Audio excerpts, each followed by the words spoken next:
Tecnologías para el aprendizaje, recursos y estrategias online y offline. Programa 2. Información y comunicación en línea.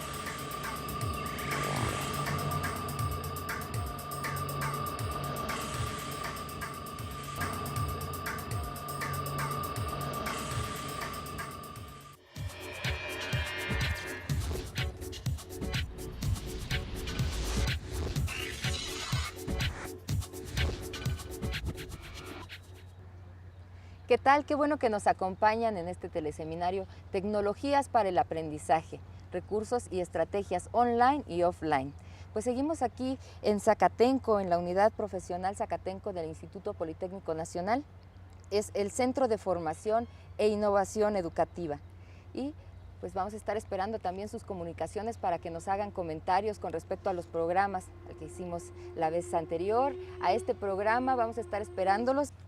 Pues la tecnología para el aprendizaje responde no solamente a la necesidad de tener en uso esta tecnología dentro del aula, en la docencia, sino también pues el modo de ir acompañando a los actores, a los docentes, cómo la utilizan, cómo van conformándose para poder ir teniendo experiencias con los alumnos y pues trabajar en mejores condiciones. Así es de que por ahora vamos a ver el tema de Internet y cómo es que se maneja la comunicación y la información a través de estos recursos. Por eso es que hoy nos acompañan el doctor Octavio Islas Carmona, director de Comunicación Estratégica y Cibercultura del Instituto Tecnológico y de Estudios Superiores de Monterrey del Estado de México. Muchas gracias por estar aquí. Muchas gracias. Y la maestra Claudia Benassini Félix, ella es profesora de la Universidad Simón Bolívar. Gracias por la invitación. Mil gracias por estar acá con nosotros. Pues vamos a comenzar con este tema pensando en un sitio web que nosotros podríamos utilizar, porque ya en la sesión anterior platicábamos cómo trabajar desde la computadora, pero sabemos que necesitamos esa conexión con Internet, con el exterior. ¿Qué hacemos para tener más recursos, crecer nuestra computadora? Bueno, desde luego la información necesitaríamos alojarla efectivamente en un sitio web y esto supone como varias características, ¿no? Desde un blog, que sería la posibilidad de que el profesor fuera insertando sus materiales en un espacio que podría ir compartiendo con sus alumnos e interactuando con ellos, puesto que el reto del blog es justamente el poder estar interactuando, contestando las preguntas y los comentarios de los visitantes, hasta, digamos, la posibilidad de alojar estos espacios en páginas web, ya sea páginas web institucionales o páginas que estarían ofreciendo sus servicios dentro de la misma red con estas finalidades, ¿no? Dentro de esto ahí habría distintas diferencias básicamente de carácter presupuestal y del límite de la información que tú puedes tener alojada en esos espacios, a diferencia del blog, desde luego, ¿no? De acuerdo, entonces el sitio web no precisamente es una situación educativa, no está exprofeso, pero la podemos utilizar. ¿Qué características tiene? No, y el blog tampoco exprofeso necesariamente está subordinado a propósitos educativos.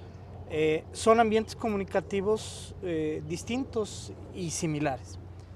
La web convencional fue desarrollada a partir de la integración de ciertas funciones básicas de calendario, de agenda, de blog de notas, por un científico del CERN, Tim Berners-Lee.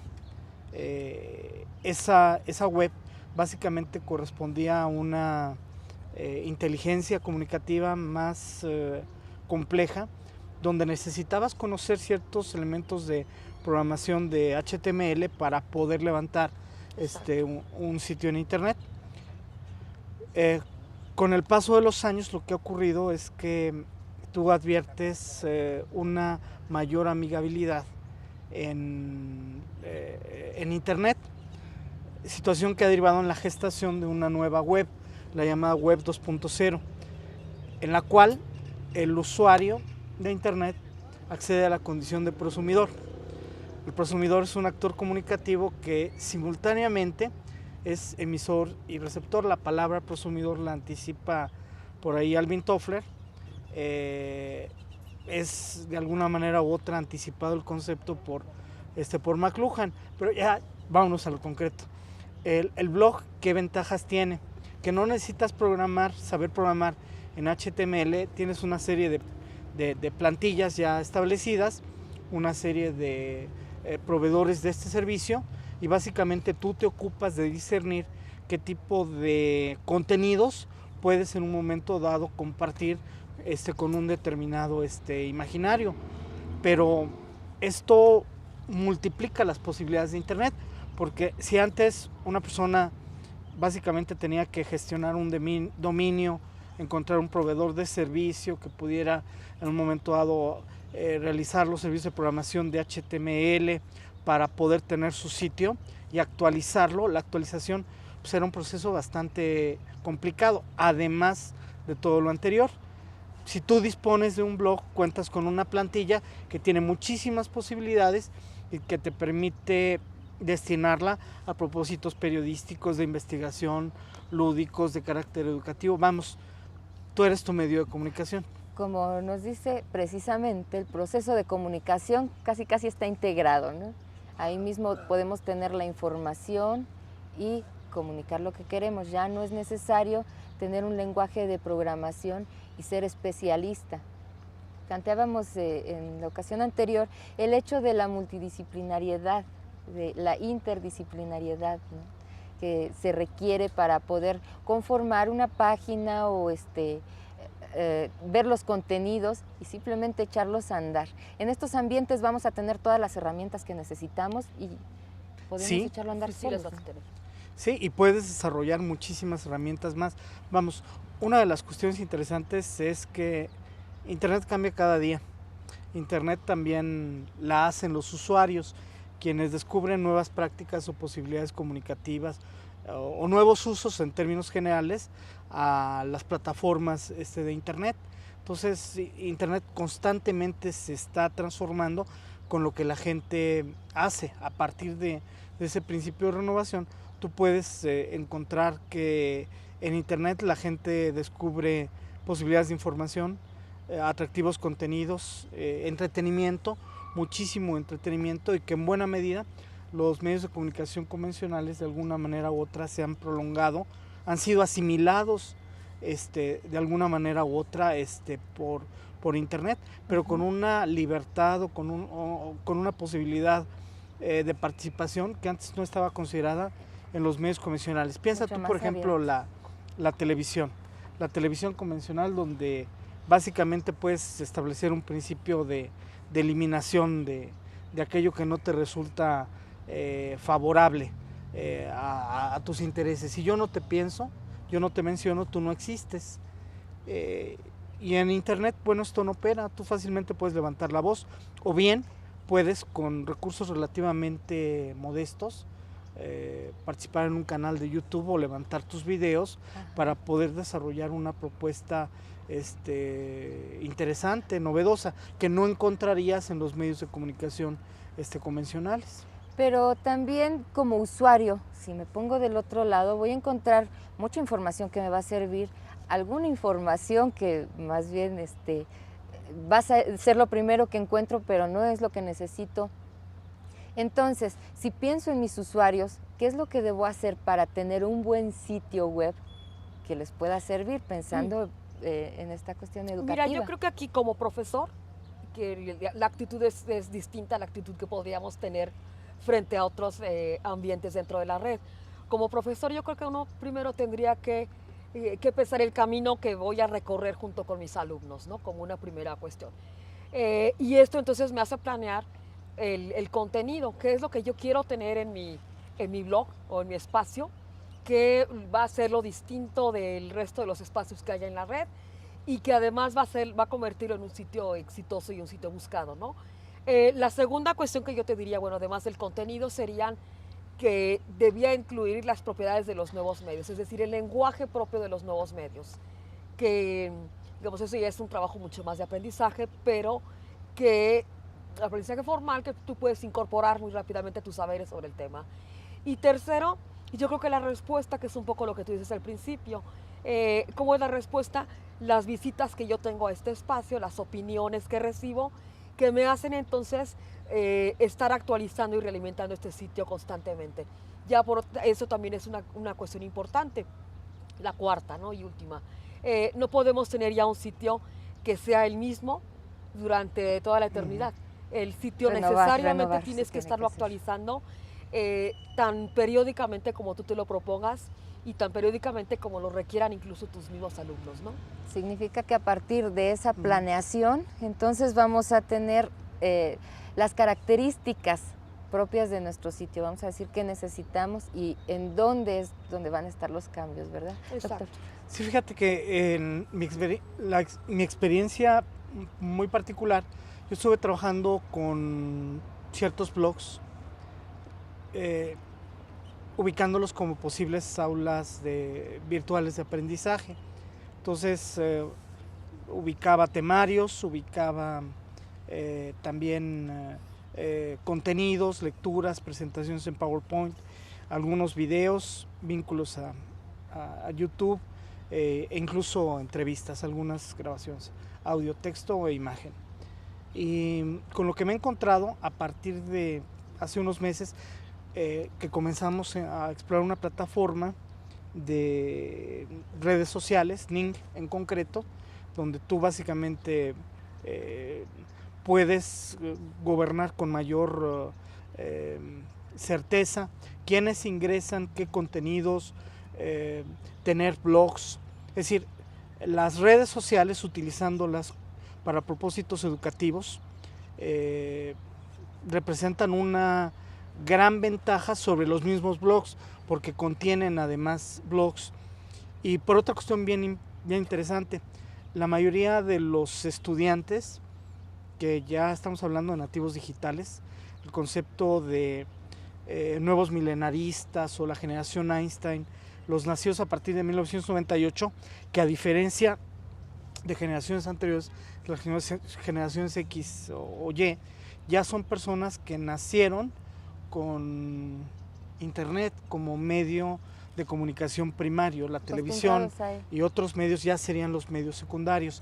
Entonces, perfectamente han realizado algunas actividades de entretenimiento, relaciones sociales, han levantado fotografías en redes sociales, por lo cual les resulta muy natural un ambiente como una red social para poder desarrollar actividades de aprendizaje. Entonces las redes sociales representan una alternativa muy interesante, son muy fáciles de utilizar, han asimilado a los blogs y es un ambiente de trabajo al cual están perfectamente habituados nuestros estudiantes. Se aprovechan de alguna manera estas comunidades, pero también pienso en que si de alguna manera son generaciones que están acostumbradas a que ahí está, ¿qué tanta facilidad tienen para utilizarlas y sacarles provecho? ¿Qué tanta facilidad tienen los docentes y los padres de familia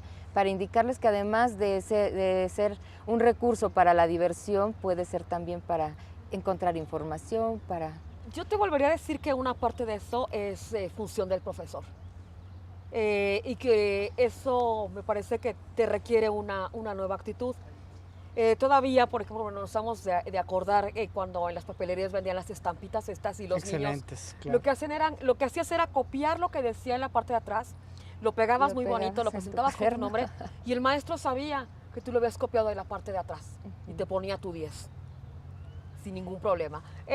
Los jóvenes siguen yendo a los museos, los muchachos de secundaria, con un cuaderno, me parece desesperante, que apuntan todo lo que dice en las gavetas de las exposiciones, sin que en realidad uno se pregunta, bueno, ¿cuál es el sentido? Tengo un proceso. Es como a lo mejor es el reporte, es la manera que el profesor comprueba que fue. Que asistieron. Y entonces esto mismo tú lo puedes reproducir en la red.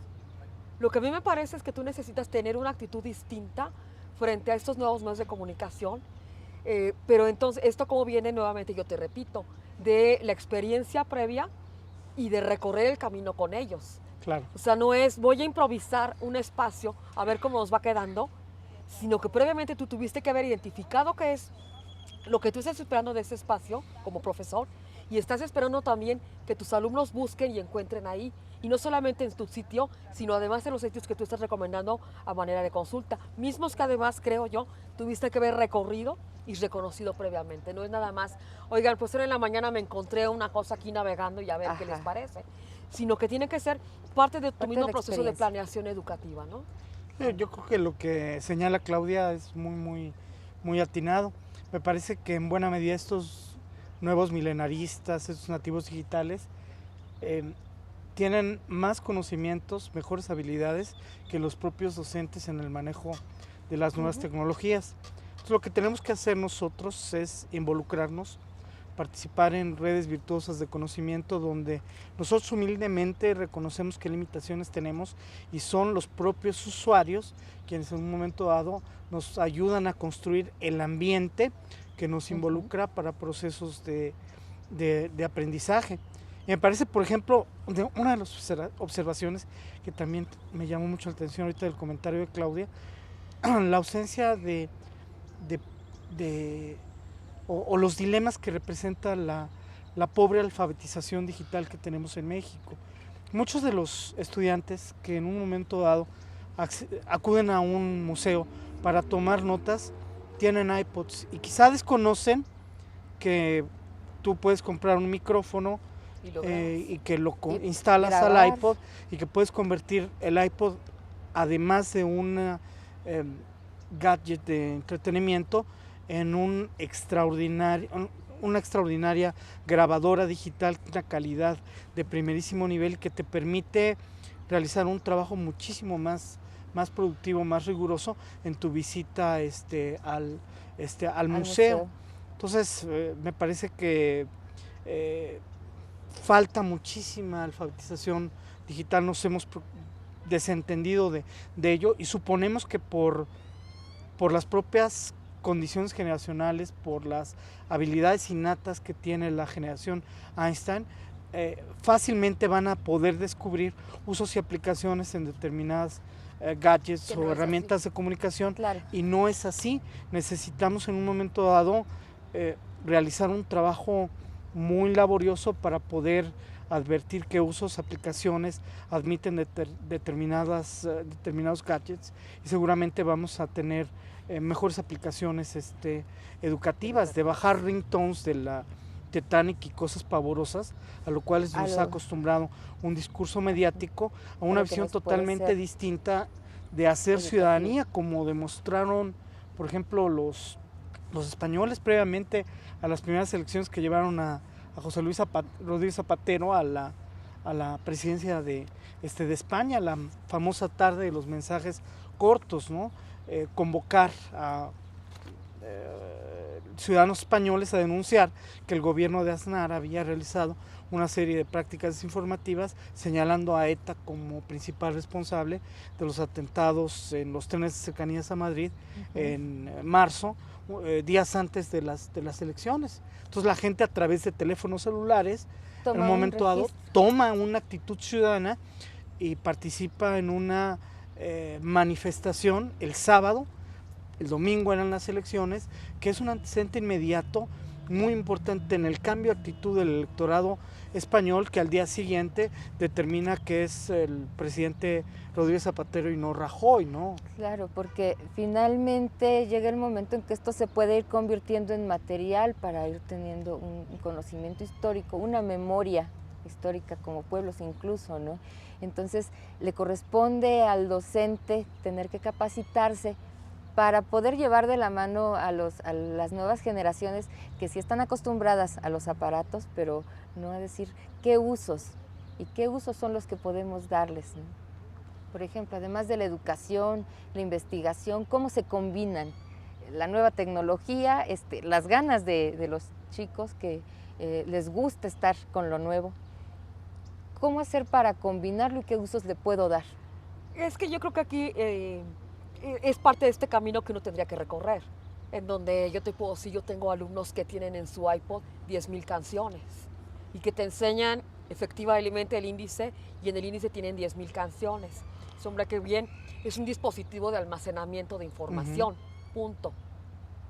¿Cuáles son los otros usos que le puedes dar y qué valores pueden tener. Entonces, para esto, bueno, estaría lo que dice Octavio. Vas al museo, grabas lo que tienes enfrente, puedes incluso tomar algunas imágenes, si te lo permite el espacio mismo, el lugar sí. exactamente, y puedes entonces ir viéndole las distintas posibilidades de uso. Pero de otra manera, si nosotros como profesores no estimulamos esto, también muy difícilmente va a haber una situación que se los estimule, ¿no?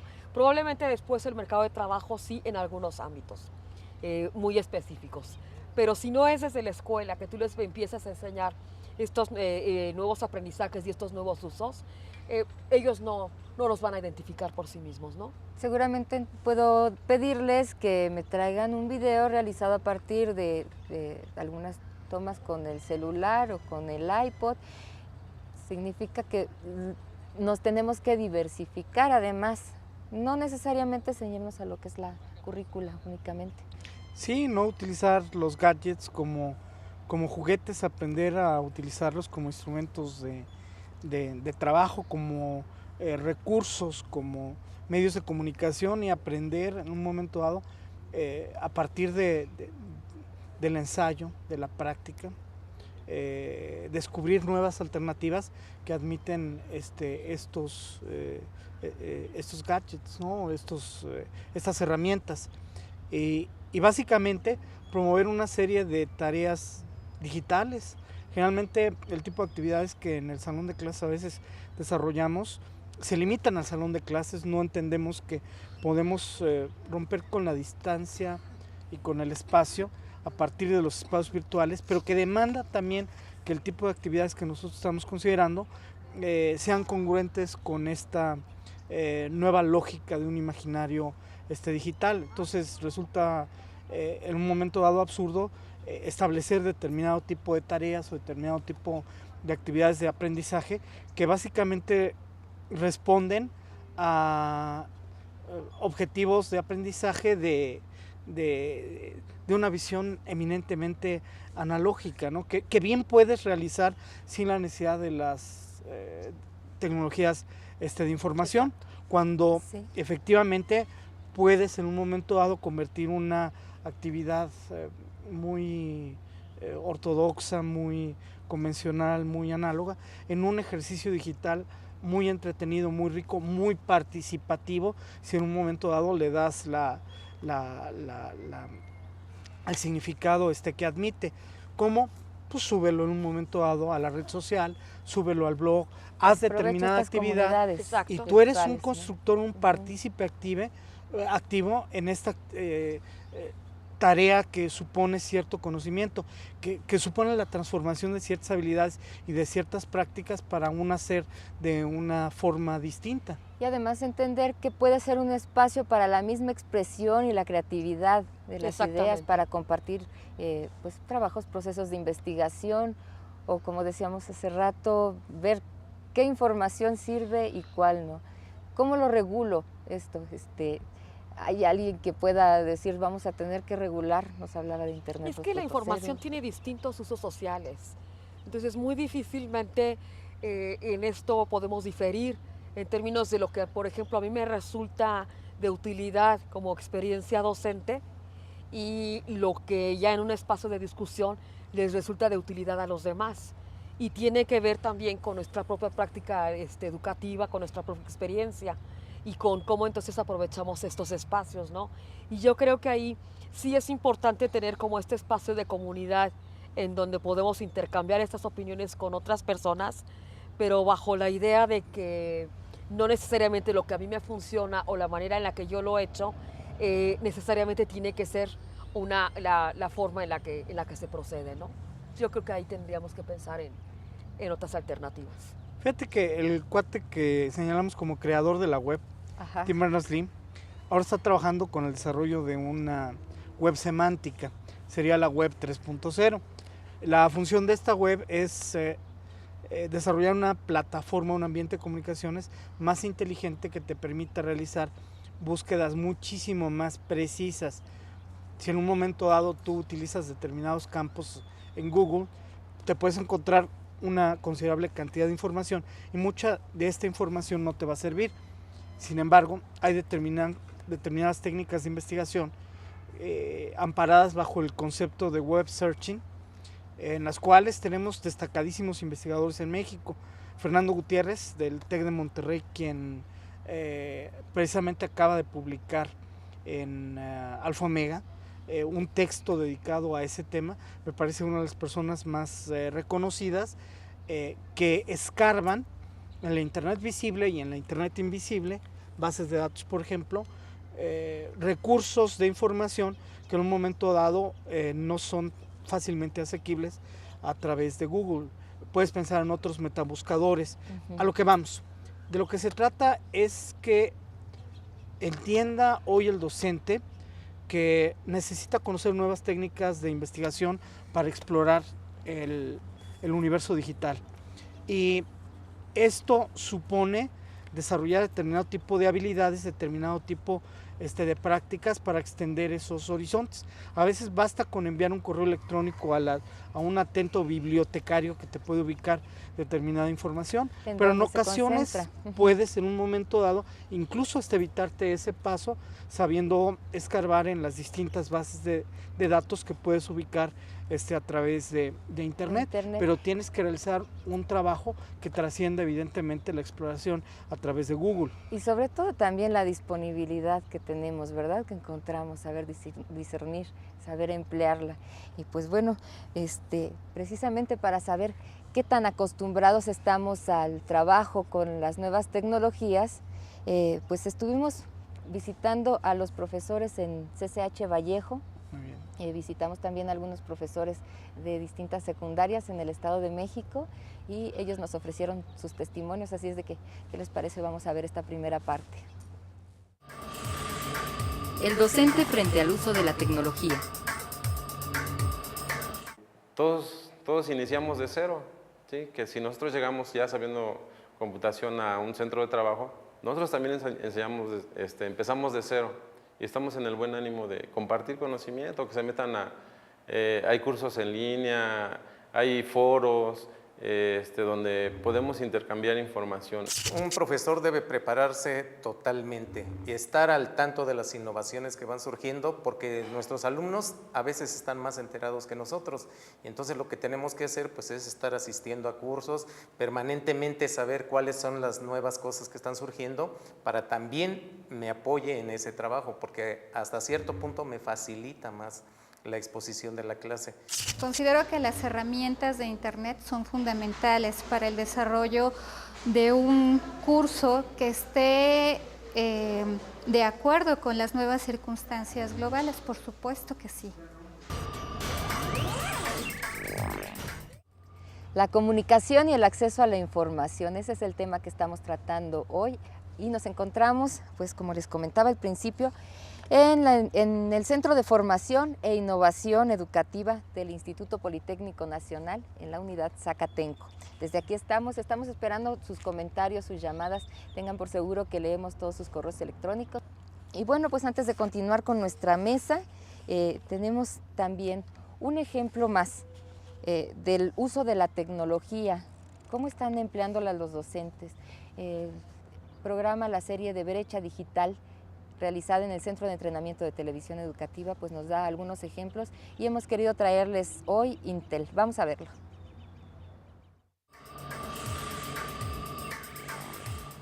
Intel, desarrollando nuevas habilidades para el siglo XXI. Mientras no cerramos brecha digital en los jóvenes en países como el nuestro, podremos estar condenando a grupos sociales a estar alejados de oportunidades de desarrollo personal. Eso lo entiende Intel, e Intel empieza a desarrollar una serie de programas educativos que lo que buscan es cerrar la brecha digital, pero utilizando de lo que le llamamos el uso efectivo de la tecnología, usando la máquina de tal manera que realmente potencie las capacidades de los estudiantes, de los docentes. A nosotros, tanto dirección como supervisión, como subdirección y como la Secretaría, así escaladamente, nos piden que cubramos con ciertos contenidos en determinado tiempo. Ahora bien, ya tienen la carta de sus compañeros, no es la de ustedes. Léanla y escríbanle lo que le haga falta. Léanla y escríbanle lo que le haga falta. Entonces yo digo, bueno, si voy a trabajar con un proyecto integrador, porque esto era así, voy a dejar de lado mis contenidos que tengo planeados para esta semana o para este mes y voy a salir mal en mi bimestre. Entonces a mí eso es lo que me preocupaba. Normalmente en primaria no están acostumbrados a tener su propia computadora. En este proyecto nosotros, por ejemplo, le dimos a la comunidad conectividad. Toda la comunidad tiene tecnología WiMAX, es una nueva tecnología inalámbrica en donde 4 escuelas, 2 primarias y 2 secundarias rurales fueron conectadas. Hay una nueva computadora que está hecha específicamente para niños.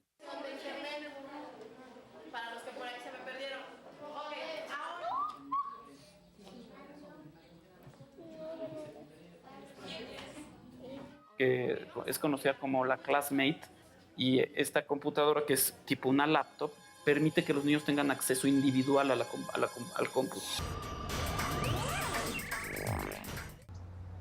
Pues ya escuchamos los testimonios de los profesores, que son quienes están poniendo en práctica todas estas cuestiones de comunicación, de información, y también tuvimos un ejemplo de tecnología.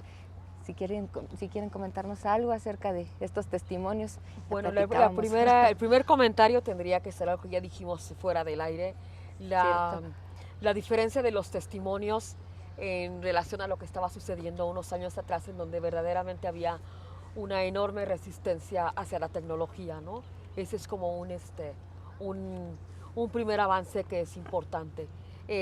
Segundo, la integración de estos equipos de trabajo que ya tendrían una disposición directa para trabajar en proyectos de desarrollo educativo, que también hace una diferencia importante. Es decir, el profesor no camina solo en estos nuevos ambientes, sino que está apoyado por distintas instancias que le permitirían ir avanzando y desde luego más adelante ir generando como sus nuevos espacios y sus nuevos conocimientos en este campo, ¿no?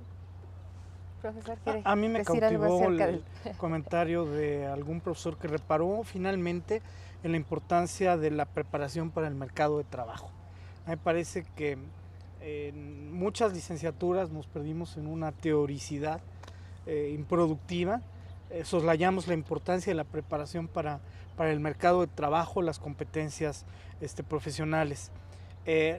La precisión sobre la brecha digital, que hay que extenderla a la mirada de una brecha generacional. O sea, es también una brecha generacional entre quienes en un momento dado tienen acceso y la edad, los hábitos y la cultura en el trabajo con determinadas tecnologías, quienes somos migrantes digitales y quienes son los marginados de todos esos beneficios. Y a mí me parece, por ejemplo, que vale la pena reparar en algunas cifras, ¿no? La Asociación Mexicana de Internet, AMIPSI, establece que hay casi 24 millones de usuarios de Internet en México, allá por 2007. El estudio de 2008 en realidad recupera los datos de 2007, y un reciente estudio realizado por eMarketer nos ubicaría en 28.5 millones de usuarios.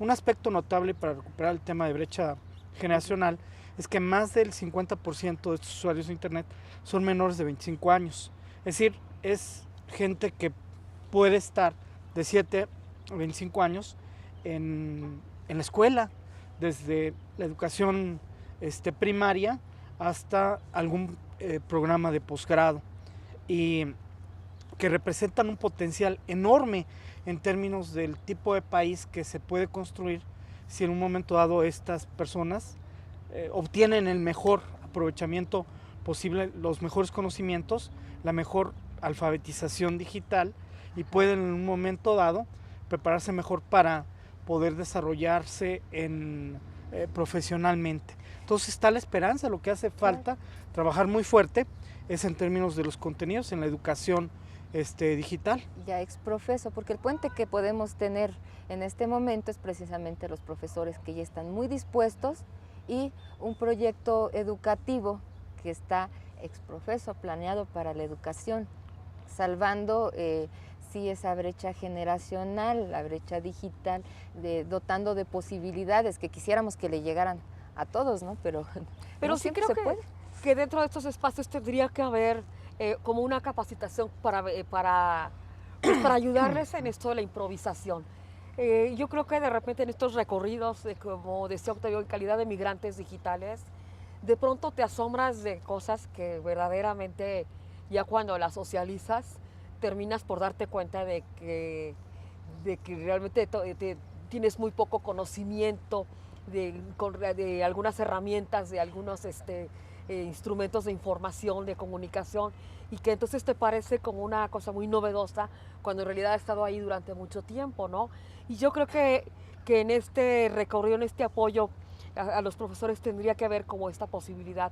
Porque lo otro es que entonces llegas a tu salón de clase y presentas todo esto que te parece como muy importante y resulta que tu celular no solamente ya lo conocen, lo reconocen, lo recorrieron y ya están en la siguiente generación de lo que a ti te parece que es muy sorprendente, ¿no? Tal vez los casos de uso son los que cambiarían. Exacto, más que nada esta idea de que en estos proyectos realmente el acompañamiento que pueda tener el profesor sea un acompañamiento global, ¿no? Que vaya desde la posibilidad de, bueno, aprovechemos esto, diseñemos estos espacios, veamos contenidos, pero también conozcamos las herramientas y veamos en dónde estamos parados, ¿no? Para evitar como estas cuestiones que, insisto, caen mucho en la improvisación y eventualmente en la ingenuidad, ¿no? Y el potencial, hacia dónde podemos Exacto. llegar, porque tenemos herramientas, podemos saber cómo utilizarlas, entonces ahora cómo llego, porque nos permiten incluso una situación en donde no tiene que ser sincrónico, una situación Fíjate que sincrónica nunca totalmente. hubo una generación en la historia que tuvo acceso a tanta información. Por lo tanto, aquellas especulaciones relativas a los nuevos milenaristas, la generación Einstein o los nativos digitales resultan pertinentes.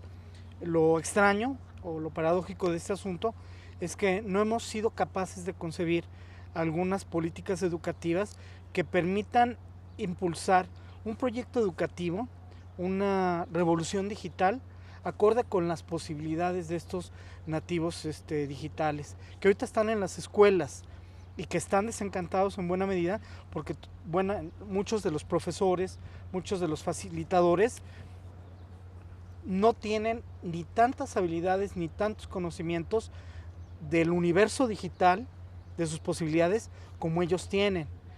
Uno de los dilemas es el papel del catedrático, del académico, del profesor con estos nativos digitales.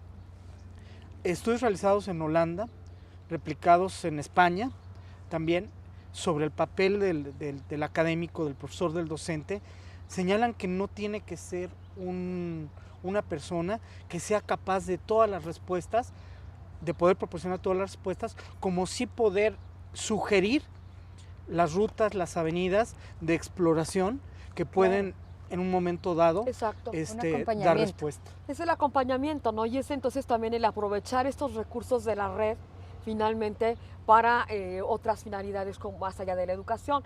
El Messenger, ¿no? Entonces uno utiliza el Messenger, bueno, ¿para qué lo tienen normalmente los jóvenes? Pues para platicar entre ellos, de repente se equivocan, ¿no? Tienen 10 ventanas abiertas del Messenger y se equivocan ahí en los nombres. La comunicación entonces, se distorsiona un poco. Sí. Pero si lo utilizas como para una asesoría a tus alumnos, para acompañarlos en la realización de tus trabajos, puede ser de muchísima utilidad. Yo lo he hecho muchísimas veces, ¿no? En donde podemos decir, bueno, nos vamos a conectar de tal hora a tal hora y entonces vamos a estar, por si ustedes quieren algún apoyo para su trabajo. Y funciona. Entonces ellos se dan cuenta de que el uso que se le puede dar es distinto al uso que ellos le darían convencionalmente, sin tampoco eliminar las otras posibilidades, porque bueno, la conversación sigue siendo un tema importante y agradable y demás, ¿no? Se puede aprovechar para muchas cosas. Como un uso distinto al chat tradicional, ¿no? Buscando entonces estas posibilidades nuevas. Y es que nos gana la presencialidad de alguna manera. Todavía no estamos tan acostumbrados como que a llevar una clase a un sistema de educación a distancia donde el lenguaje tiene que ser de otra manera.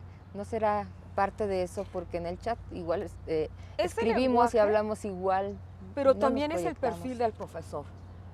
Si yo soy profesor en línea y te digo, bueno, yo estoy disponible de las 6 a las 9 de la mañana, a las 9 de la mañana apago mi computadora y digo, no vino ninguna alumna a buscarme, estuve en la plataforma y demás, pues estoy reproduciendo lo mismo que yo haría como el profesor aula. tradicional, en el aula. Entonces, bueno, de 6 a 9 estoy dedicada a otras cosas, espero no que lleguen, no llegaron, adiós.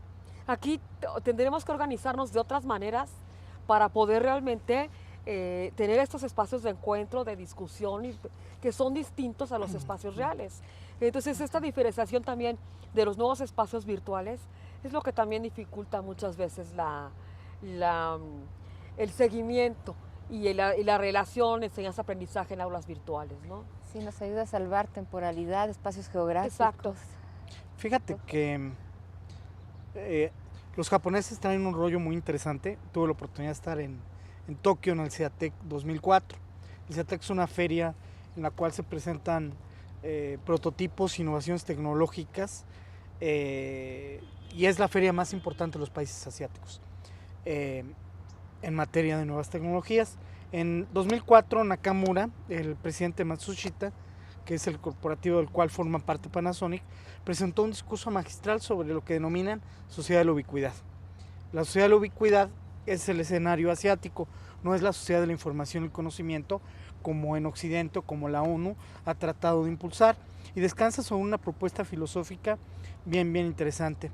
El lema es en cualquier momento, cualquier persona, en cualquier lugar. En cualquier momento, cualquier persona. Y en cualquier lugar. Y la revolución incluso educativa del Japón tiene que ver mucho con esto. Los servicios que denominan on demand, los servicios a la carta.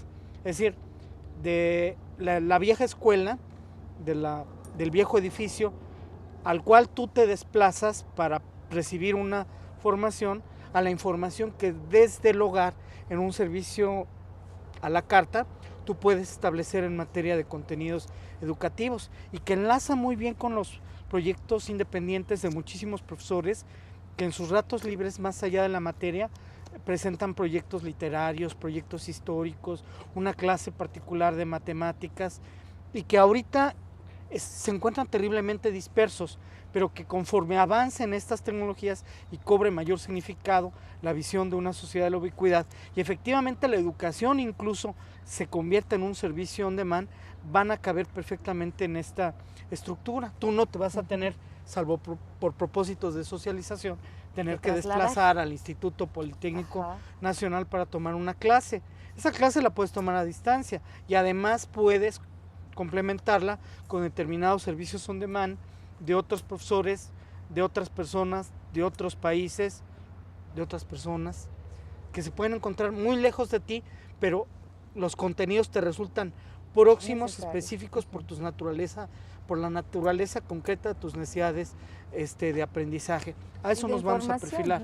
Tal vez entonces van a poder conjuntarse en algún momento porque finalmente teniendo la información la procesamos, sabemos qué hacer con ella, convertirla en conocimiento y después compartirla con todos los demás. Esa es la idea. En el lugar donde estén. Es que no te puedes quedar en que, bueno, ya lo hice, ya hice el proyecto, ya me quedó bien, no, hay que compartirlo. Si no lo compartes, entonces digo, no tanto como si no lo hubieras hecho, me parece también una exageración, pero sí creo que es importante construir estos espacios de socialización, porque este tipo de profesores, por ejemplo, como los que estuvimos escuchando en la cápsula, necesitan sentirse acompañados, no solamente de sus alumnos, ¿no? Sino necesitan sentirse acompañados de sus colegas y necesitan también un espacio para poder compartir sus experiencias, saber si van bien, si hay que caminar para atrás, bueno, todo esto realmente compartirlo como ya colegas docentes, ¿no? Y ahí es donde entran precisamente estos ambientes de aprendizaje de manera virtual,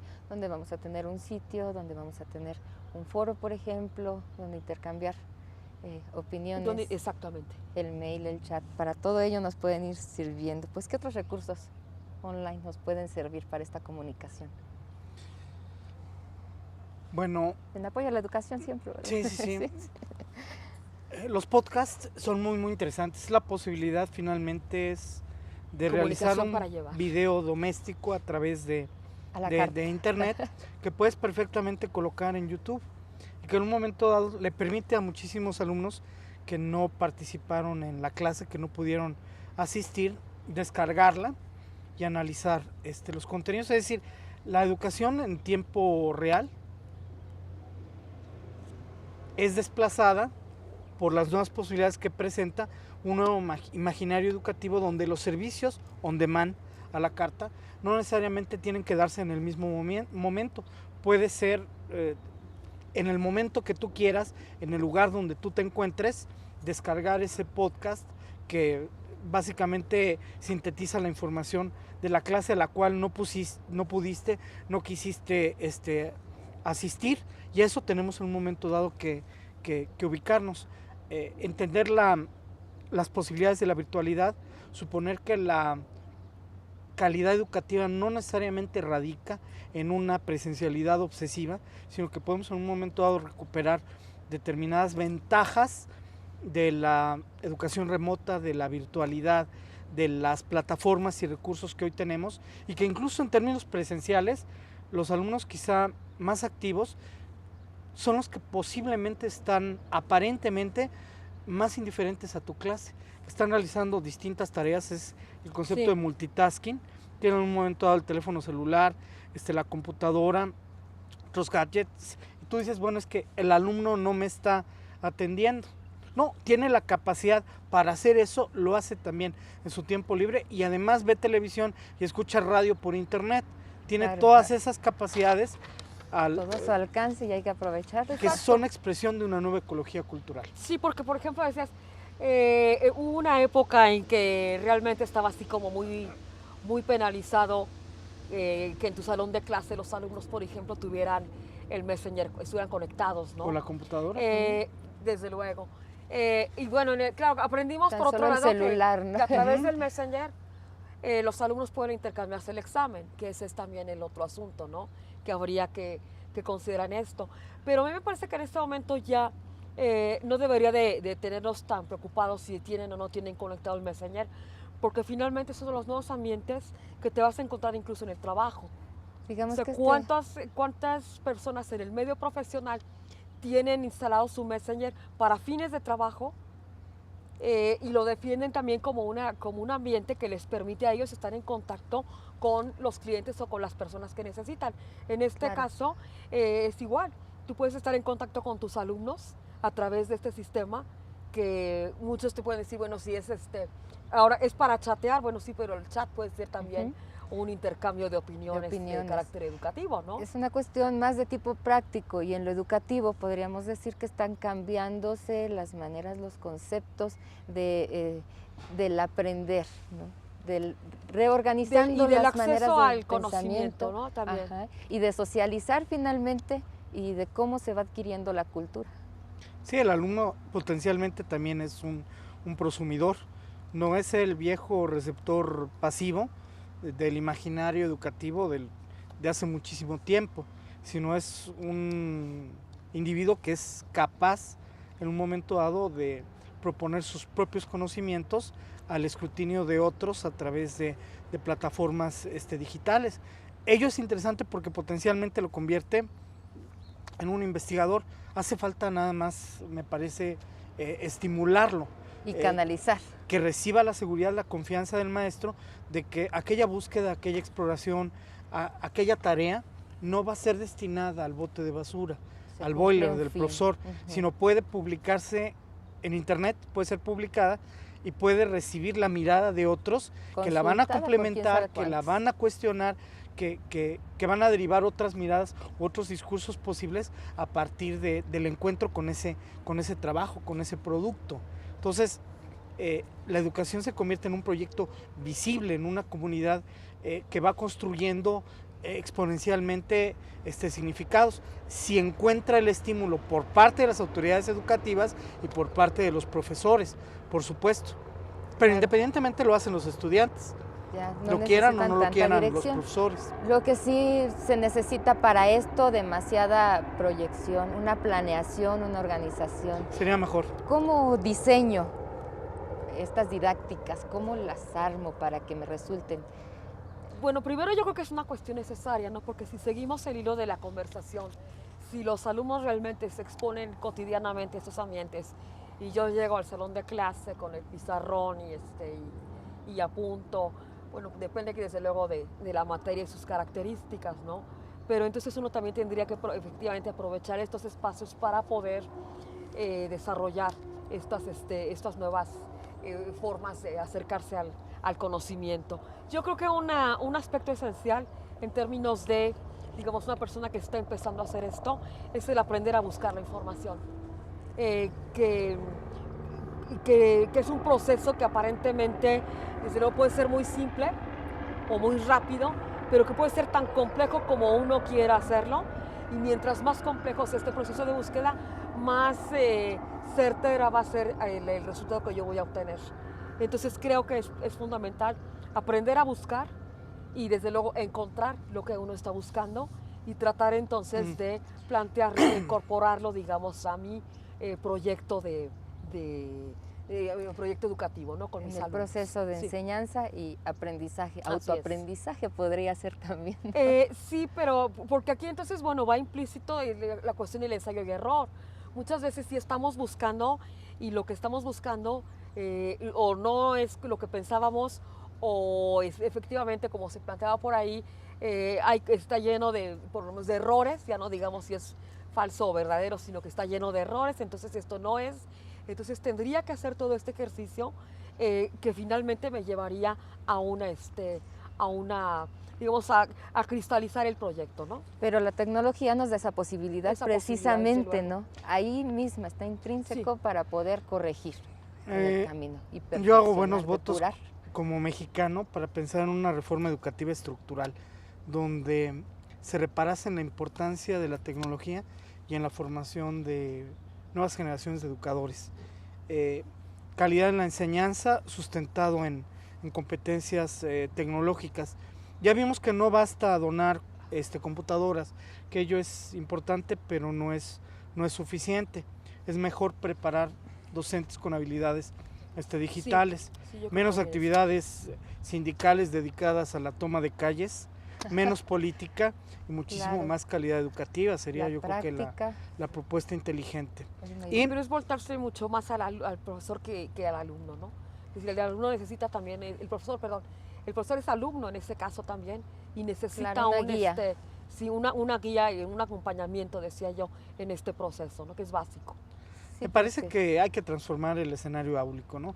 Yo creo que hay determinado tipo de campañas realizadas o por medios de comunicación o por grandes empresarios en este país que podrían derivar en un proyecto muchísimo más ambicioso para garantizar redes de banda ancha y el suficiente número de computadoras en nuestras escuelas primarias. O sea, el compromiso con México me parece que cobraría un significado real, un testimonio verdaderamente aplaudible por muchísimos de nosotros si se tomaran la molestia de pensar efectivamente en las virtudes que podría tener un proyecto de esta naturaleza. Me parece que el Estado no puede solo, que hay que involucrar a empresarios en esta tarea y que, insisto, no es únicamente dotar de computadora, de infraestructura, de redes de banda ancha, sino lo más importante, de invertir en la formación de los docentes, quienes pueden realizar un cambio cualitativo bien importante, porque la mejor apuesta de un país es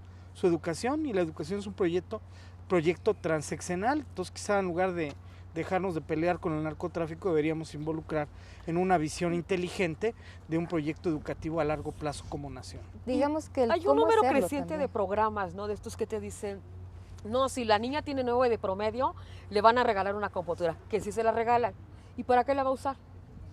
Claro. ¿De qué nos serviría? El cómo usarlo, ¿no? O por ejemplo también pensar que qué bueno que están dotando de equipos a las comunidades más pobres. Sí, claro. Pensamos en que sí, todos los niños pueden utilizarla y saben cómo utilizarla, pero hay regiones pero hay que en tener donde este proceso de acompañamiento. No es nada más, ya tienes la computadora y entonces ya voy a hacer... voy a ser una persona distinta porque tengo computadora, claro.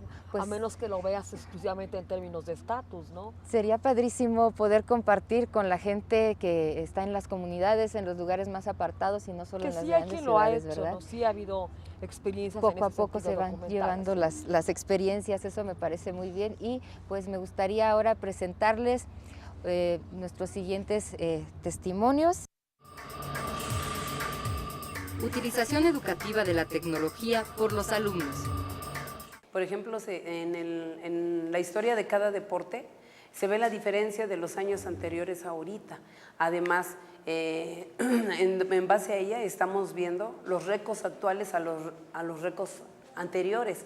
Y otra de las cosas, se puede manejar inclusive también técnicas para llegar a ser unos buenos deportistas o para inicios de algún deportista que esté entre manos queriendo llegar más adelante, más a futuro, ¿no? Entonces, la técnica de la tecnología, de la computadora, pues es elemental porque apretamos un botoncito o dos y ya nos estamos dando cuenta de años anteriores a lo que estamos viviendo en la actualidad. Cuando no llegamos a entrar a la sala, pues yo les pido a ellos, ¿no?, que bajen de internet, en el caso del tema que le mencionaba, para que ellos lo investiguen y ya me lo traen hecho, ya realizado de casa, ya independientemente. Pues sabemos de antemano que los jóvenes están muy aptos para eso, ¿no? Muchas veces nos superan en esos conocimientos, ellos saben mucho. Se ha visto el cambio con ellos, que ha aumentado más el nivel, de los conocimientos que van adquiriendo. Y esto es a medida que ellos tengan el interés. Los alumnos y la tecnología. Pues yo tengo que salir a los lugares donde hay internet para sacar mis trabajos, ya sea para trabajos muy importantes o pues porque antes, teníamos que buscar cada libro y comprar, en la papelería teníamos que comprar monografías y pues ahorita ya no, ahorita ya te metes en una página de internet y sacas rápido la información. Más que nada la utilizo para las tareas y luego a veces la utilizo para comunicarme con mis amigos. Por ejemplo, lo que más se usa es el Word, ya lo que le sigue es el PowerPoint. Para mí lo básico es escribir más o menos rápido, cambiar el tipo de letra, el color, copiar de una página a otra. En español investigaciones y luego las tenemos que leer y pasar a Word y imprimirlas y dárselas al maestro. Yo utilizo el programa Word y el internet para hacer mis investigaciones. Igual manera utilizamos más Word y Google para Word para tener un resumen pequeño y no tener todo lo que viene en la página y traer un trabajo mejor. Ya que es más fácil y más sencillo, por ejemplo, para hacer una investigación, antes teníamos que ir a la biblioteca, consultar libros, comprar monografías, en cambio ahora es más sencillo ya que entramos a una página de internet y nos aparece la información más concreta. Es más sencillo ya que nada más vamos y escribimos lo que queremos y ya no es necesario tener que extendernos más. Y a veces con internet. Tener trabajos mejores y tener, investigar lo que estamos viendo en historia, por ejemplo, un subtema y tener referente a lo que queremos.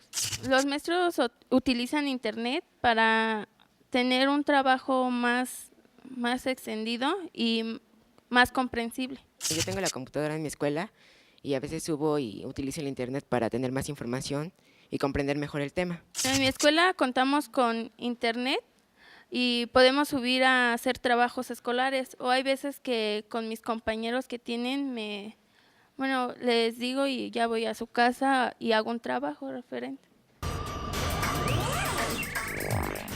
Estos fueron los comentarios de algunos de los profesores que visitamos, pero también de los alumnos que, finalmente comparten esa importante tarea, ¿no?, de enseñanza y aprendizaje.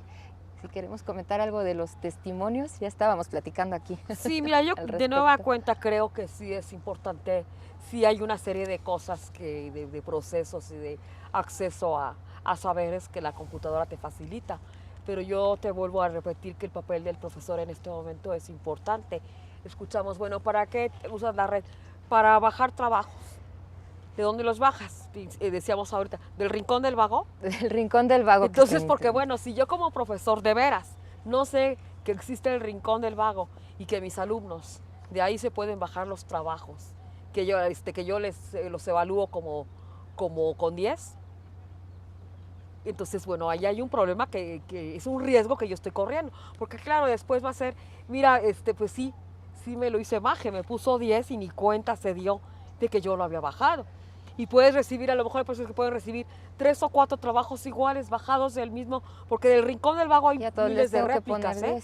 Entonces, y no te das cuenta, sino que simplemente estás reproduciendo lo mismo de las estampitas que estábamos diciendo al principio, ¿no? Pues la maestra Entonces sí es un instrumento, pero si no acompañas a tus alumnos en este proceso de búsqueda, de aprovechamiento de la tecnología y que finalmente ellos vayan un paso delante de nosotros que somos migrantes digitales y que ellos ya tuvieron la tecnología mucho antes a su alcance, entonces estamos también pensando que la computadora, como dice la profesora, ya prendo 2 botoncitos y con prender 2 botoncitos ya con eso. No es prender 2 botoncitos, perdón.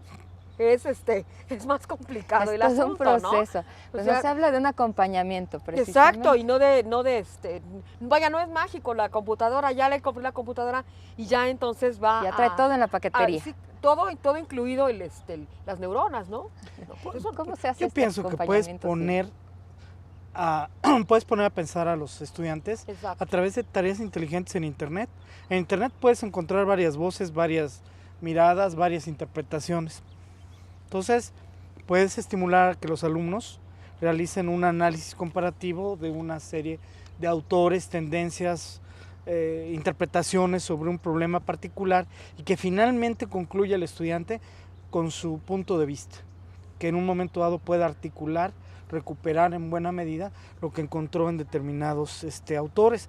Yo creo que un plagio en Internet generalmente es el resultado de una tarea pésimamente planeada, de una actividad en la cual poco intentó comprender el docente las posibilidades que podría descubrir el estudiante realizando una tarea, estimulando incluso la consulta a través de Internet. Yo creo que lo que plantea Claudia es que malas tareas evidentemente van a tener una resolución en el Rincón del Vago. Eso no supone que privemos a los alumnos de realizar consultas a través de Internet. Claro. Lo que hay que hacer es consultas inteligentes, donde el docente lo que estimula es, busca distintas interpretaciones y finalmente quiero conocer la tuya. Exacto. Que recupere en un momento dado los puntos de vista de X, de Y y de Z. No es inhibirte para que no busques información en Internet. Y el otro asunto, yo creo que me parece que es también acompañamiento. Bueno, yo ya sé que existe y yo se los advierto. Si yo me doy cuenta de que hay plagio, entonces esto requiere una penalización. Claro. Entonces, hay muchas maneras de saber. La primera y la más sencilla es no lo hagan, ¿no? que de repente al alumno le cambia el estilo. Y entonces de repente hay algunos que hasta hablan de ordenadores, o sea, lo bajan de sitios españoles, ¿no? Y ni siquiera le ponen computadora, sino que ya va solito, ¿no? Entonces, bueno, se los advierto. Entonces, y esto tiene que tener una penalización. ¿Por qué? Porque hay una persona que hizo el trabajo y que entonces no está siendo citada debidamente. Entonces esto de copiar y pegar lo voy a determinar, lo voy a prevenir desde mi planeación, pero tengo que ser, desde estrategia exactamente, didáctica. Porque soy yo como profesor también el que aquí está fallando. Insisto, si yo te digo, bueno, nos vemos al final del semestre y me entregan un trabajo de tales características, eso y más me merezco. Y entender, hay ¿verdad? otra cosa interesante, los cibercafés, uno de los rasgos que comentaron los entrevistados, chicos, sí. muy particularmente los estudiantes, revelaron que no tenían computadora en casa, pero buscan en un momento dado el disponer de un enlace efectivo a Internet. Eso ha propiciado la proliferación de cibercafés que han dado mucho mejores resultados que los centros comunitarios digitales del Sistema Nacional y México, un rotundo fracaso. Lo que advierto también es que no hemos llegado a una política inteligente para cumplir una de las promesas de Negroponte en términos de la extensión educativa, que era el programa One Laptop per Child, ¿no? Computadoras que costaran menos de $100, aunque ya hay algunas mini computadoras que se acercan a ese precio y que van a permitir que en un mayor número de hogares, un mayor número de individuos y principalmente que se encuentren en edad escolar dispongan de una computadora y que con esa computadora puedan realizar determinado tipo de actividades educativas. Los cibercafés son un espacio maravilloso para la socialización del conocimiento. Hay que reparar en ello y hay que pensar en una serie de políticas que efectivamente estimulen que en el cibercafé la gente, además de buscar la correspondencia con amigos, con familiares que se encuentran en el extranjero, puedan en un momento dado realizar una serie de actividades educativas con base en determinado tipo de directorios. Una política inteligente de educación pública podría ser estimular algún convenio con cibercafés para que un gran portal educativo sea una puerta de entrada al mundo de Internet en este país. Estuviera propiamente ahí alojado y no pelearme con la tecnología, claro. Mejor aprovecharla, nos está dotando de recursos, será una manera inteligente de hacer que los chicos busquen más información, la aprovechen. Y desde luego debidamente regulado, ¿no? Porque bueno, exacto. Ahorita en algunos cibercafés, digamos, que están registrados o que están ubicados en lugares céntricos, sí está esta medida de que no puedes bajar una serie, por ejemplo, música, porque está restringido y entonces se avisa desde el principio. En estos equipos no puedes bajar música, ¿no? Está advertido. Pero otros, digamos, más pequeños, más escondidos, entonces pues a lo mejor ahí hay menos problema, ¿no? Claro, seguramente podríamos ir proponiendo ciertas búsquedas que no sean peligrosas ni para tener problemas en un sitio, pero sí benéficas. Por ejemplo, a lo mejor les puedo proponer un paseo virtual por una biblioteca y no tengan que hacer un trabajo excesivo, exhaustivo en una biblioteca que ya no están acostumbrados, ¿no? Pero ¿qué tal que me voy a viajar? Estas cosas me las puede proveer de Internet también. Sí, la asignatura pendiente es generar un gran hub del conocimiento. A diferencia de Enciclomedia, que partía de una lógica muy particular, de un sistema cerrado de conocimiento, un producto terminado, cuando el conocimiento finalmente es tan cambiante como la ciencia misma, podríamos pensar en un momento dado en un proyecto interesante en materia de construcción de un hub del conocimiento. El TEC está trabajando en ello con otras instituciones, pero podría pensarse en un proyecto nacional que respondiera a las necesidades particulares de preservar la cultura de nuestras etnias, de distintos grupos que en un momento dado han sido privados de grandes oportunidades de aprendizaje, los adultos incluso también, en un hub del conocimiento que respondiera a este tipo de propósitos. Entonces, un hub del conocimiento me parece una alternativa también interesante que pueda responder a la necesidad de una consulta muy específica sobre México, sobre lo que podemos encontrar en materia de esta vastísima amalgama de culturas que es nuestro país. No, y es que esa es la importancia precisamente que radica en tener tecnología con la educación y hacer combinaciones distintas que incluso nos pueden llevar no solamente a ese proceso de enseñanza-aprendizaje, sino también a contribuir a una memoria histórica, a una memoria cultural, en donde vamos a tener posibilidades, no sé, de digitalizar, de preservar, de conservar. Sí, fíjate, es que el gran error radicó en suponer que primero era la conectividad y en segundo término los contenidos. Los contenidos son importantísimos, son fundamentales, tiene toda la razón Claudia, y bueno, pues no se trabajó a tiempo, pero se puede empezar a trabajar ahora. ¿Pero estamos aprendiendo a hacerlo? Sí, mira, yo trabajé con mis alumnos el semestre pasado la materia de periodismo en línea y el ejercicio era hacer un periódico. El periódico lo tuvimos en un blog. Primero intentamos, por iniciativa de ellos, alojarlo en otros espacios y bueno, finalmente se optó por el blog. Y entonces ellos hacían este ejercicio que fue un ejercicio de mucha disciplina por parte de ellos, de que todas las semanas hacían su periódico y todas las semanas cambiaban el periódico y en el blog entonces estaba alojado, digamos, los números anteriores. Digamos, la discusión tenía que ver con eso. Bueno, ok, que sea un periódico, yo no estoy peleada con ningún tipo de contenido. O sea, si quieres trabajar deportes, si quieres trabajar espectáculos, yo no tengo ningún problema por ese lado, ¿no? Pero lo que sí me parece es que no estés bajando la información de portales de aquí y de allá y armando tu tu nota, porque bueno, es un procedimiento que ya ni siquiera en las redacciones más antiguas encuentras, ¿no? Claro. Entonces, el asunto es que yo creo que el que tenga los contenidos va mucho más adelante que el resto. Claro, e ir planteándolos y organizándolos, porque es todo un proceso que podemos ir aprendiendo, desde investigar, redactar, poner algo de creatividad, después tener un lugar donde sistematizar y poner a disposición. Exactamente. Pero no debe ser prueba y error. Hay la experiencia, hay los conocimientos, hay mucha gente calificada en este país y si no, en un momento dado se puede acudir a gente que ha impulsado este tipo de iniciativas destinadas a realizar un cambio cualitativo profundísimo en los estudiantes, una apuesta de un proyecto de nación, de a de veras. La prueba de error es con uno mismo, no hacia afuera, ya no con los alumnos, ¿no? Era lo que yo te decía, si juntos vamos a navegar, pues juntos vemos la televisión y juntos hacemos otras cosas, ¿no? Claro, pero ¿y a quién me puedo acercar? Aquí en México, ¿a dónde puedo acudir para ir especializándome? Yo creo que aquí hay una cuestión también que estaría planteada por ahí, que creo que es importante.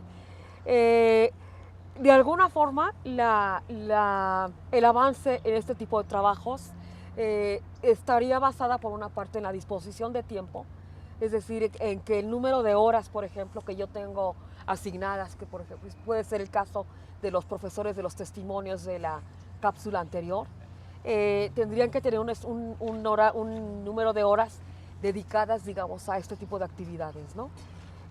Una parte. Y la otra cuestión que me parece que también está vinculada con esto es de índole presupuestal. Es decir, yo creo que pensar que este tipo de actividades ya, digamos, proyectos en donde se estaría pensando en una mejora cualitativa de la docencia, ya digamos a nivel básico, medio superior, supone también una inversión presupuestal. O sea, no es nada más que nos reunimos y nos ponemos de acuerdo y sí, ahí eso puede ser muy buena disposición por parte de ellos. Pero el asunto también tiene que ver con que si no hay presupuesto, realmente muy difícilmente ellos mismos van a tener van a ceder su tiempo para aunque vean que es algo que les va a redituar y que es algo importante, ¿no? Fíjate que yo pensaría en un foro nacional de experiencias digitales educativas. Me parece que sería una iniciativa muy atractiva donde se convocaría naturalmente el talento y estaríamos pensando en una solución inteligente a mediano plazo a los retos que imponen el imaginario educativo. Se puede hacer. Hoy, por ejemplo, tú ves a una cantidad de políticos interesados en la fórmula Obama, cómo aprender de las herramientas Web 2.0 para ganar las próximas elecciones intermedias. Tenemos que pensar más a futuro. Y podemos realizar un foro de estas características, gente que ha estado trabajando con determinadas herramientas digitales de comunicación en el imaginario educativo y que puede transmitirnos sus experiencias. De ello puede derivar una propuesta muy interesante. Los hallazgos podrían incluso ir definiendo el rumbo a considerar en este programa de grandes reformas educativas en el imaginario digital. Y generar estos espacios nosotros mismos, ¿verdad? Porque, como decían, tanto tiene que ver el tiempo, como decir, yo debo preparar mis clases, mi materia, ¿en qué momento voy a dedicar pero esto? realmente pero esos espacios... Exacto, porque bueno, un profesor que tiene, no sé, 5 materias, profesor de secundaria, que tiene una dinámica de trabajo, bueno, es probable que haya quien lo haga por su cuenta, lo cual no deja de ser una actitud reconocible, pero el otro asunto es que yo creo que para una mejora en la calidad educativa, tú tienes que arriesgar en términos de presupuesto. ¿Algo más al respecto? Pues sí, la gran fatalidad de nuestra historia, ¿no? Insuficiencias presupuestales, pero con la amigabilidad de las herramientas de comunicaciones, pues sí, puedes utilizar las virtudes de los ambientes comunicativos que desplaza Internet para, con un bajo presupuesto, realizar una amplia convocatoria, incluso no solamente nacional, puedes recabar información de gente que ha estado realizando iniciativas, proyectos, aulas virtuales, espacios web destinados a propósitos educativos con gran aceptación al extranjero y que pueden nutrir toda esta información para la elaboración de un proyecto muy serio, muy ambicioso en términos de reformas educativas que descansen en el inteligente empleo de tecnologías digitales. Tendríamos la oportunidad nosotros como de movernos independientemente de estas reformas y que fuera al revés incluso, a partir de todo lo que se esté generando con el trabajo y la tecnología en la educación, modificar el tipo de lo que hay escrito para la reforma o lo que se esté planteando. Bueno, sería deseable que eso sucediera. Sería deseable porque entonces realmente estaríamos considerando que estamos frente a una nueva realidad y que esta nueva realidad se está traduciendo en cambios importantes, de tal manera que los alumnos que ahorita estamos formando en educación básica a través de los sistemas tradicionales, llegará un momento, quizá en el extremo ya último, en el ambiente profesional, que ellos se enfrenten a una situación que difiere mucho de las características de la educación bajo la cual ellos fueron formados, ¿no? Igual se podría aportar mucho desde allá, ¿verdad? Pues bueno. Yo creo que sí. Rosario Vázquez Montero, ¿quiénes trabajan en el diseño y desarrollo de cursos y programas en línea? ¿Lo están haciendo con base en una psicología o pedagogía? Bueno, desde luego aquí ustedes tienen una experiencia que han estado desarrollando, ¿no? Serían, digamos, básicamente, desde luego, con las limitaciones que tiene en este momento el Instituto Latinoamericano de Comunicación Educativa, el ILCE, ¿no? Pero también yo creo que esta dependencia, la CETE, está desarrollando también ahorita este tipo de programas, ¿no? Sí, porque incluso nos comenta, porque a mí me parece que estos aprendizajes ya rebasaron las teorías clásicas de enseñanza-aprendizaje. Estamos de acuerdo, estamos de acuerdo. Pero siempre es importante la teoría, ¿verdad? Se Sí, combina. No hay nada más práctico que una buena teoría. Muy bien. César Medrano Mariscal, a mi modo de ver el problema para migrar del software comercial al software libre es que la mayoría, si no es que todos los docentes y alumnos somos nativos del software comercial a tal grado que asociamos marcas con el tipo de software y llamamos Word al procesador de textos, PowerPoint a las presentaciones. Es importante conocer el software libre que se relaciona con estos programas. Sí, alfabetización digital. Ese es un punto, y el otro punto es que yo creo que en términos de compatibilidad, lamentablemente, esto nos ha llevado mucho también a trabajar con estas marcas a sabiendas de cuáles son las implicaciones de utilizarlas, ¿no? Pero muchas veces si no utilizamos las marcas, digamos, comerciales, el problema es que yo te puedo mandar información que te puede ser de mucha utilidad, pero si no tienes el dispositivo, el equipo para poder leer esta información, pues no la vas a leer, ¿no? Muy bien, ¿algo más al respecto? Nada más. Bueno, pues más. Continuamos. De IPN Tijuana, Carol María. ¿Cómo podemos motivar para que los docentes se actualicen en estos temas? Pues indicarles que un auténtico docente tiene que reparar necesariamente en el mercado de trabajo y tiene que cuestionarse cuánto del conocimiento acumulado se ha vuelto insuficiente, alguno se ha vuelto obsoleto, y recuperar esa vocación, esa sed de aprendizaje, explorar a final de cuentas los universos digitales como recursos de información. Me parece que la obsolescencia es una especie de proceso de selección natural, ¿no? Quien realmente afirma una vocación docente se tiene que actualizar, y quien sencillamente está de paso, fue una vocación equivocada o todo lo que tú quieras, se va a conservar. Y es una situación acrítica con la misma condición dialéctica del conocimiento, ¿no? Si tú no quieres aprender, mueres. Y de la necesidad te percatas cuando te das cuenta de la respuesta que tiene esto en tus alumnos, ¿no? Muchas veces, por distintas razones, no utilizas muchas veces cotidianamente estas herramientas, pero te das cuenta de que es necesario, de que es importante, de que lo quizás es obligatorio para ti utilizarlo cuando te das cuenta de que el proceso de enseñanza-aprendizaje desde luego que se agiliza mucho, ¿no? Y el genuino interés por tus alumnos, ¿no? Sí. ¿Qué haces? ¿Qué hacen? ¿Cómo hacemos algo todos, juntos, unos otros? En conjunto y ayudándonos. Por el unos con mínimo otros. interés en tus estudiantes tienes que necesariamente pensar en las aplicaciones que admiten las tecnologías de información. Y si además te proporcionan información y permiten renovar tus votos en este difícil oficio, pues vale la pena acceder al encuentro con las tecnologías. Porque además es como una simbiosis, ¿no? Escuchábamos en los testimonios, nosotros aprendemos de ellos, ellos aprenden de nosotros. Bueno, pues ¿qué les parece si para concluir nos regalan algún comentario y nos dicen una tarea pendiente que nos dejen? Eso está muy Yo creo que yo sigo insistiendo en la actitud que deben de tener los profesores, porque de esta nueva actitud depende, decíamos, es el motor que echa a andar la motivación, la búsqueda, la actualización, el trabajo con sus alumnos y demás. Entonces me parece que ese es fundamental. Podemos tener los mejores dispositivos tecnológicos, pero si el profesor no tiene la actitud como la que mostraban, por ejemplo, los profesores en la cápsula, yo creo que no habría mucho que hacer en ese sentido, ¿no? Muchísimas gracias. Y el doctor Octavio Islas, ¿qué nos comenta para concluir?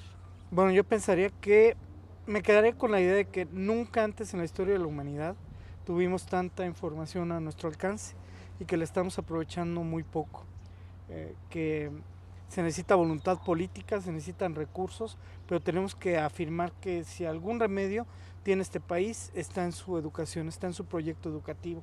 Y en este proyecto educativo, hoy necesariamente las nuevas tecnologías admiten un rol estelar. Hay que pensar en ellas y trabajar en una gran reforma educativa. Pues muchísimas gracias por acompañarnos, por sus experiencias compartidas y pues ¿qué les parece si nos vemos en un siguiente programa para seguir platicando acerca de las tecnologías del aprendizaje? Vamos a preparar el tema publicación y colaboración en línea. Muchas gracias.